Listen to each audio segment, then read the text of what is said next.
Minister Mark Garneau. So we're going to get them to Canada. We got 3,700 out. We filled all the airplanes that we were able to bring in, but obviously there are still Canadians and permanent residents and vulnerable Afghans that are still on the ground, and we're now entering phase 2, and it is our objective to get them back. So what are the options? The very first option at the moment is to make the point very strongly with the Taliban, and we're doing this through our various partners, to press them on certain key demands, one of them being safe passage. You may have heard us say that at the G7 as well. We want the Taliban to respect safe passage of Afghans who want to leave the country. That is our number one objective at the moment, and those negotiations are going to be taking place in the coming days. We'll see how the Taliban reacts to that, but obviously that would make a very big difference if they agreed to that. But sir, a lot of people say, what's the leverage Canada has?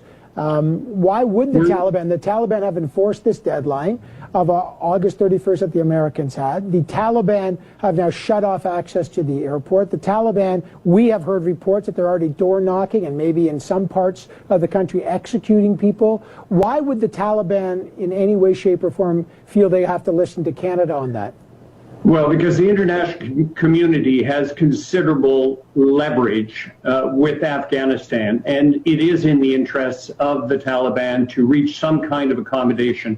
One of the things that's happening at the moment is that a number of the regional countries are, and I'm talking about Turkey and Qatar, are currently talking to the Taliban about the advantages of reopening the airport after the final evacuations take place so that commercial operations can take place, so that international aid can come in, and so that also people can come and leave the country. They're a landlocked country. It's to their advantage to have an open airport. That is one area, but there are other demands that we will be putting on the Taliban, and we do have leverage, particularly of an economic nature. Would we have a C-17 on standby if the airport becomes quote-unquote secure in the days to come? Are you suggesting, walk me through, Canada would land another flight at the airport, and would Canada, I know we still got Special Forces soldiers on the ground, would they, like other countries, go outside the wire and escort people to guarantee the safe passage of the Taliban to the airport? Is that what you're saying the plan would be? What I'm saying, Evan, is that what we're negotiating with the Taliban is safe passage so that those who have travel documents are free to leave the country. And if the Taliban agrees to that, I would, without speculating about whether they will agree or how they will agree or whether there will be any conditions, the most logical thing would be that if the airport is open and commercial operations are allowed to resume, we believe that the Taliban should seriously consider the advantages of having an open commercial airport. You know, the criticism is that Canada and other countries waited way too long. Kabul fell, and we had bureaucratic snafus. There was paperwork. We know that. I've spoken to many of the people there who were turned away. They didn't have the right paperwork. They were actually turned away because they didn't have a passport. What do you tell the families now, sir, who are left behind? So let me say something here. But hold on, because it's important, because I'm talking to them all the time on the ground in Kabul. I'm sure you are. They're left behind. I am talking to them. No, okay, but let so me tell you. Let me say, these are heartbreaking stories. And if you don't think that we feel it, you're wrong. We have been dealing with this 24/7 for a very long time. And I feel very badly that we haven't been able to get everybody out. And in terms of the criticism of us starting too late, fair enough, fair enough. Nobody, that's why there are 13 countries as part of the air bridge. Nobody anticipated the speed with which the Taliban would take over the country. Sir, again, I got to push back. You know there were ceaseless warnings of the rapid collapse of Afghanistan. There were Pentagon warnings. Like whether governments listened or not is a different issue. That's an issue of competence and communication. There were legitimate warnings. We had a program. I know we've been out of there since 2014. But a lot of folks cannot just say, well, the rapid collapse. Our paperwork wasn't ready. We closed our embassy soon. There are decisions that demand accountability, and every life that was left behind, we've got to find out Could we have done better? And many of your critics say, yeah, and the better way to do it is more quickly, quicker plans, getting rid of the bureaucratic paperwork to get people out. So we accept that criticism, and what we are focused now is on moving forward, because there are still many Canadians, there are permanent residents, and there are vulnerable Afghans that we want to get out of the country, and that is what we are focused on. We accept the criticism, and we are moving forward with trying to deal with the situation, the reality of the situation on the ground. With respect to the embassy, I will make the point that it is a requirement that when the ambassador of a country says that I am now concerned about the life of my staff, that we as a government listen to that, and we did listen to that. I just have to ask you one last question, Mr. Garneau. You're on this full time, and I appreciate it. You can't campaign because you're so busy on this. Why not? It's an international emergency.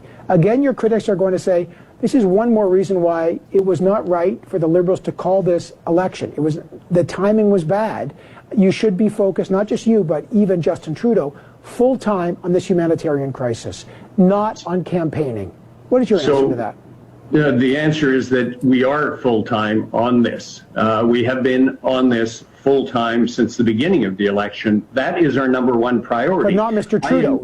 Not Mr. Trudeau.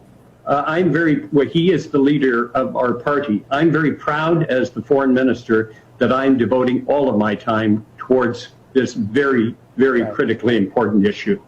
Mr. Garneau, I really appreciate your time. It is a critical issue, and I appreciate you joining us this morning. Thank you, sir.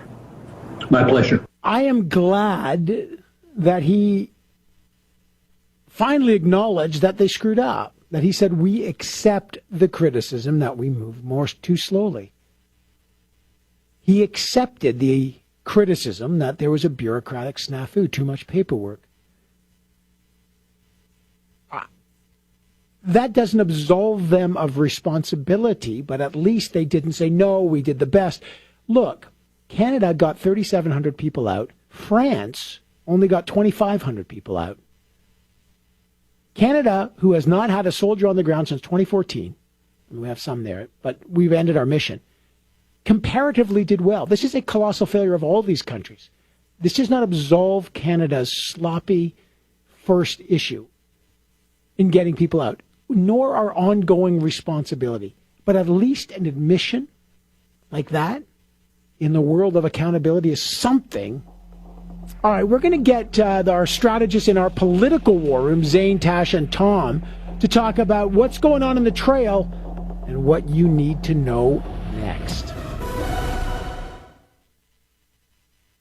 The Late Showgram with Jim Richards. What's that smell? Oh, that's Elon Musk. It's like an aftershave. Elon Musk. Elon, who would wear an Elon Musk aftershave? Somebody named, I don't know, Chase or Tanner? He looks like a Bond villain, doesn't he? Do you expect me to talk? No, Mr. Bond, I expect you to die. The Late Showgram with Jim Richards. Weeknights at midnight. Only on the iHeartRadio Talk Network. On AM 800. Take a step in our digital footprint with Facebook, Twitter, and Instagram. All the links are at am800cklw.com.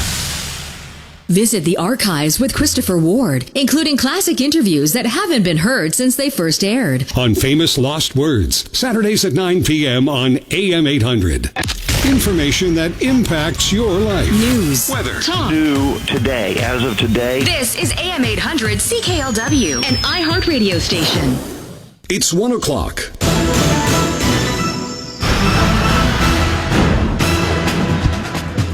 .26 degrees in Windsor, Essex. Lots of sunshine today with a high of 29 and a humidex of 34. I'm Kathy McMahon, AM 800 News. Coming up, a serious crash in Lakeshore and United Way helping students in need. But first, no charges will be laid after a large gathering in LaSalle on Friday night. LaSalle police responded to a complaint about a party at a home on Disputed Road with some people on the street. Spokesperson Terry Segan says homeowners told officers some of the attendees were not invited. In light of the fact that these people were not invited by them, that they were not going to hold them responsible. They were educated as far as, not advertising parties and stuff like that on Facebook, because word travels fast, or on social media for that matter, or however else they did it. Sagan says between 150 and 200 people were at the party. Under the Reopening Ontario Act, up to 100 people are allowed at outdoor gatherings. The Windsor-Essex County Health Unit's releasing more information about who will be receiving a third COVID-19 vaccine dose at Huron Lodge in Windsor. Medical Officer of Health, Dr. Wajid Ahmed, says those who are more vulnerable and are immunocompromised will be getting a booster, but he adds it's too early to discuss a third shot for the general population. Some countries have implemented it, such as Israel. They are already going for a third dose booster. At this time, not necessarily having the scientific data to back it up to say that, yes, we need that. The health unit, meantime, has announced 213 new cases over the past 3 days. There were 57 cases reported Saturday, 88 Sunday, and 68 today. There have now been over 18,000 cases locally since the pandemic began. More COVID-19 outbreaks are being reported in Windsor-Essex. The health unit says there's now 12 workplace outbreaks and 3 in the community. That includes new outbreaks at the Chicharo Club and the Southwest Detention Center, where the Delta variant has been detected.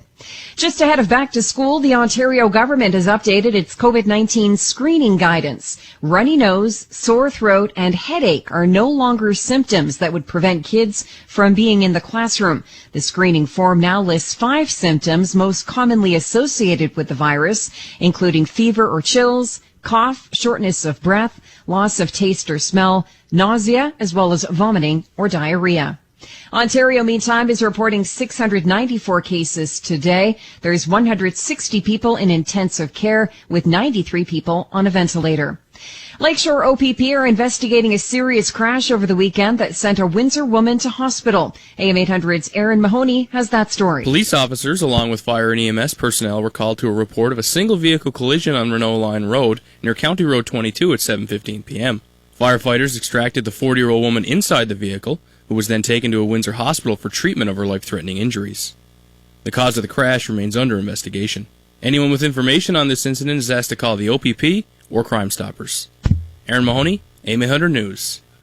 And success for the United Way's Backpacks for Success program. 2,000 of them were handed out to students from grades 1 through 12 in West Windsor, downtown, and Leamington, along with $15,000 in Staples gift cards.